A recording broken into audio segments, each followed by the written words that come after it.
Subscribe பட்டனை அமுக்குங்க, bell பட்டனை அமுக்குங்க. வாழ்க வளமுடன். இப்படிக்கு பாட்டி வைத்தியம். வணக்கம்ப்பா, உங்கள் பாட்டி பேசுகிறேன். இப்போ நான் உங்களுக்கு ஊண்ட குழம்பு செஞ்சு காட்டுறேன். ரொம்ப நல்லா இருக்கும்ப்பா, எல்லாருக்கும் பிடிக்கும். இப்போ இந்த உலக்கில்ப்பா பாதி கடலைப்பருப்பு, பாதி துவரம் பருப்பு, 2 பருப்பையும் ஊற வச்சு 1 மணி நேரம் ஊற வச்சு கழுவி வச்சுருக்கேன். தண்ணியெல்லாம் வடிச்சிட்டு அதுக்கு 2 பச்சை மிளகாய் எடுத்துக்கிட்டேன். பூண்டு, இவ்வளோ பூண்டு பொடி பொடி பூண்டாக இருக்கிறதுனால ஒரு 20 பல்லு இருக்கும். இந்த அளவுக்கு இஞ்சி எடுத்துக்கிட்டேன்.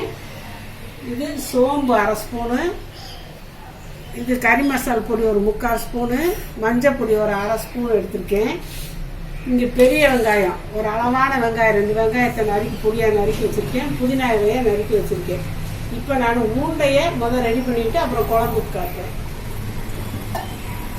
இப்போ இந்த மஞ்சள் பொடி, கறி மசால் பொடி, சோம்பு அதை உள்ளே போட்டுடுறேன். இப்போ மிக்சி ஜாருக்குள்ள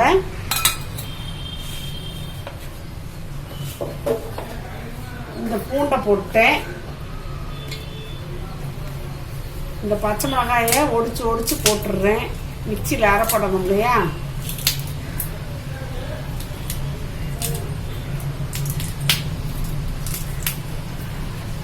இந்த இஞ்சியை தட்டி போட்டுடுறேன்.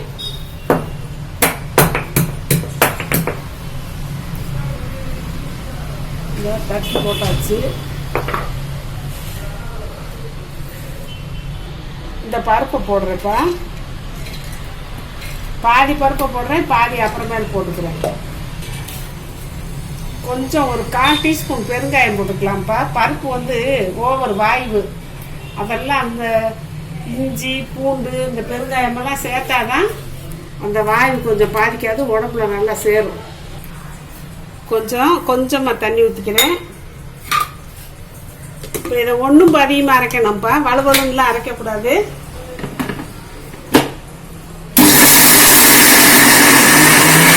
இப்போ இந்த ஒன்றும் அதிகமாக நான் அரைச்சிருக்கேன். இதை இந்த வெங்காயம் புதினா கூட போடுறேன்.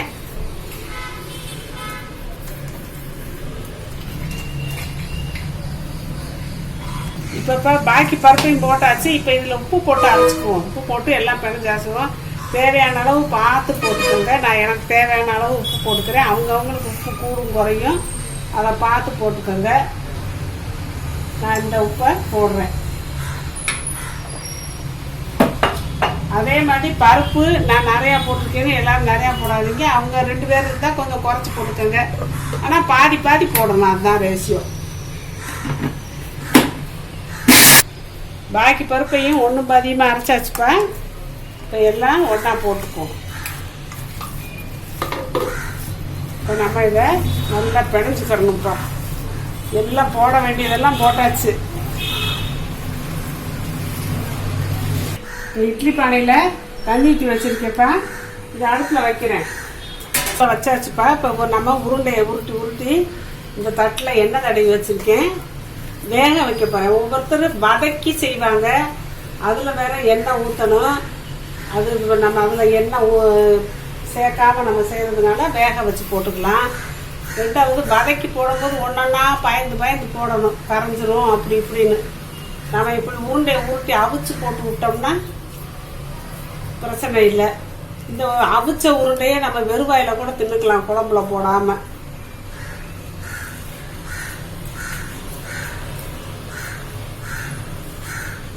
கோச்சிருச்சுப்பா. இந்த உருட்டி வச்ச உருண்டையை மூடி வச்சிடலாம், வேகட்டும். இதை கொஞ்சம் நான் வடை செஞ்சுக்கிடுவேன்ப்பா. எப்போவுமே சமையலாக முன்ன பின்ன ஆகும், பசங்க பசியோடு இருப்பாங்க. எப்போ இதெல்லாம் லீவ் நாளில் தான் நான் செய்கிறது.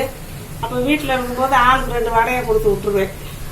அந்த வடை பொரிச்ச எண்ணெயிலே குழம்பு தாளித்து விட்ருவேன், எண்ணெயை வேஸ்ட் ஆக்காமல். ஏன்னா யூஸ் பண்ண திருப்பி நம்ம வச்சுருந்து யூஸ் பண்ணக்கூடாது. அதனால் கொஞ்சம் வடையை செஞ்சு அந்த மிச்ச எண்ணெயில் அப்படியே குழம்பை தாளித்து விட்ருவேப்பா. அந்த அடுப்பில் உருண்டை வெந்துக்கிட்டு இருக்குப்பா. இந்த அடுப்பில் நம்ம அந்த வடையை சுட்டு எடுத்துடலாம்.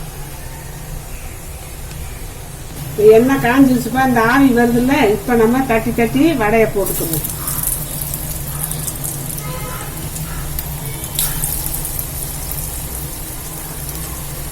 வடை சுட்டாப்புலையும் ஆகி போச்சு. உருண்டை குழம்பு வச்சாப்புலையும் ஆகிப்போச்சு. அந்த எண்ணெய் வேஸ்ட் ஆகாமல் குழம்புல தாளித்து விட்டுறலாம். இப்போ வடையை திருப்பி போடுறப்ப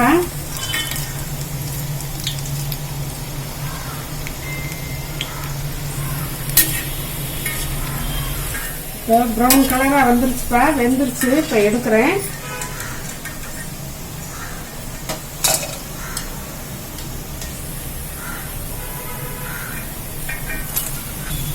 இப்போ சுற்றி ஆவி வந்துருச்சுப்பா, நல்லா வெந்துருச்சு. எப்படியும் ஒரு 10 நிமிஷத்துக்குள்ள ஆகும். வெந்துருச்சு. இப்போ நம்ம இறக்கலாம். ரெண்டாவது தட்டி போட்ட வடையும் வெந்துருச்சுப்பா, எடுக்கிறேன். இதில் 14 வடை செஞ்சுட்டேன். வீட்டில் இருக்க பசங்க 1 2 சாப்பிட்டுக்குவாங்க. வடை கிடச்சிருச்சுன்னு ஒரு சந்தோஷமாகவும் இருப்பாங்க. இப்போ இந்த எண்ணெயை அடுத்து குழம்பு ரசம் இப்போ வைக்கிறோம்ல, இப்போயே காலி பண்ணிடுவேன். காய் காலிக்க ரசம் வைக்க எல்லாத்துக்கும் காலி பண்ணிடுவேன். உருண்டை வந்தது அப்படியே இருக்கட்டும்ப்பா. இப்போ இது அரைக்கிறதுக்கு இந்த தேங்காய் ஒரு 2 சில்லு வச்சுருக்கேன். சோம்பு 1/2 ஸ்பூனு, கசகசா ஒரு 1/2 ஸ்பூனு, அதையும் போட்டுக்கிறேன். வெங்காயம், சின்ன வெங்காயம் பச்சையாக உரிச்சது அப்படியே போடுறேன். இது வந்து குழம்புக்குள்ளே போட்டுருவேப்பா. பெரிய தக்காளி 1 நறுக்கி வச்சுருக்கேன். இது தாளிக்கிறதுக்கு இது லாஸ்ட்டாக பச்சை மிளகாயை போடுவேன். ஒரு பச்சை மிளகாய் நறுக்கி வச்சுருக்கேன். இப்போ இதை நம்ம அரைச்சிக்கலாம். புளி வந்து இவ்வளோ புளி, ஒரு பெரிய எலுமிச்சம்பழம் அளவு புளி ஊற வச்சுருக்கேன். இதுக்கு புளிப்பு ஜாஸ்தி தேவைப்படும் இந்த குழம்புக்கு. கொஞ்சம் அரிசி கழுவுன தண்ணி ஊற்றி அரைச்சிக்கிறேன். இப்போ தேங்காய், வெங்காயம், சோம்பு, கசகசாலாம் நான் நைஸாக அரைச்சாச்சுப்பா. இதில் 3 டேபிள் ஸ்பூன் குழம்பு மிளகா அப்படி எடுத்துருக்கேன். இந்த குழம்புக்கு வந்து காரம் புளிப்பெல்லாம் எனக்கு கொஞ்சம் நல்லா எச்சா இருக்கணும், அப்போ தான் நல்லாயிருக்கும். இதில் போட்டுடலாம்.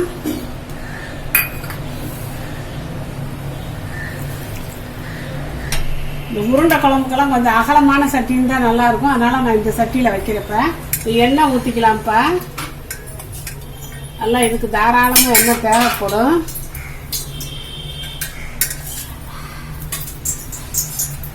அந்த வடை சுட்ட எண்ணெயவே தான் ஊற்றிருக்கேன்.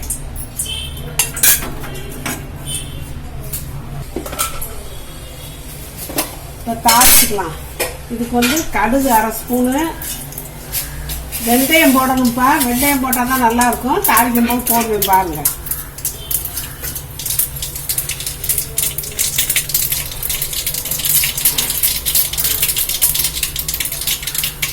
உளுந்து 1/2 ஸ்பூனு,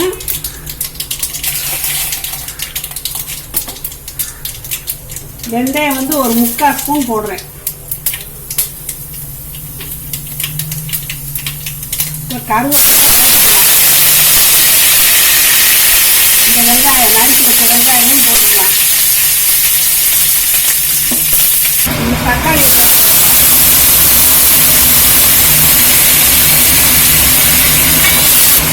தக்காளியை போட்டு சும்மா 2 நாள் போட்டுச்சாச்சு. இப்போ அந்த கரைச்சி வச்ச புளியை கரைச்சி ஊற்றிக்கலாம்.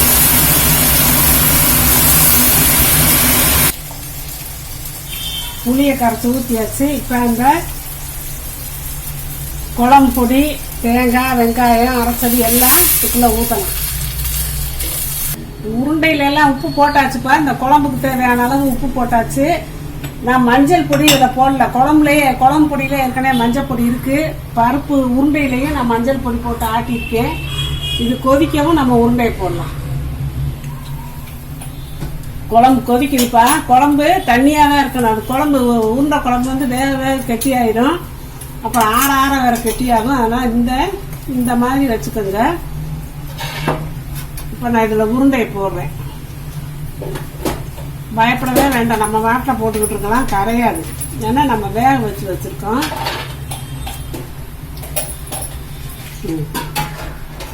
ஒரு 2-3 உருண்டைய சும்மா வெறும் வாயில கூட சாப்பிட்டுக்கலாம்ப்பா. நம்ம வாட்டில் கரண்டியெல்லாம் விட்டு கிண்டலாம், ஒன்றும் ஆகாது. ஏன்னா வேக வச்ச உருண்டை. அது வதக்கி போட்டோம்னாத்தே நம்ம யோசிச்சுக்கிட்டு இருக்கணும், கிண்டுனா கரைஞ்சி போடணும். இந்த பச்சை மிளகாயும் போட்டுக்கணும். ஒரு பச்சை மிளகாய் போட்டிருக்கேன். காரமாக நீங்கள் பார்த்துக்கோங்க. பத்தலைன்னா 2-3 கூட போட்டுக்கலாம். அப்படி உங்கள் சௌரியம். இது வந்து சுத்தமான விளக்கெண்ணப்பா, இப்படி பாதிக்காது. அதனால் கொஞ்சம் விளக்கெண்ணெய் 1 ஸ்பூன், 1/2 ஸ்பூன் போட்டால் போதும். 1/2 ஸ்பூன் விடுறேன். மூடி வச்சிடலாம். கொஞ்ச நேரம் கொதிக்கட்டும். இப்போ 5 நிமிஷம் கொதிச்சிருச்சுப்பா. நல்லா கலகலன்னு கொதிக்குது. இதில் எல்லாம் சாரெல்லாம் ஏறி இருக்கும். இந்த தக்காளி எல்லாம் வெந்துருச்சு. இப்போ நம்ம அடுப்பு ஆஃப் பண்ணிட்டு இறக்கிடலாம்.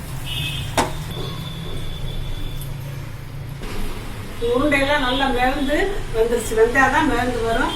ரொம்ப டேஸ்ட்டாக இருக்கும். இறக்கி வச்சிருக்கும் போதே கம கம கம்மன்னு வாசம் ஊற தூக்குது. அவ்வளோ சூப்பராக இருக்குது. உருளைக்கிழம்பு நான் வைக்கிற முறை இது. இந்த முறையில் வச்சு சாப்பிடுங்க, சூப்பராக இருக்கும். வாழ்க வளமுடன். சப்ஸ்கிரைப் பட்டனை அமுக்குங்க, பெல்லு பட்டனை அமுக்குங்க. வாழ்க வளமுடன். இப்படிக்கு பாட்டி வைத்தியம்.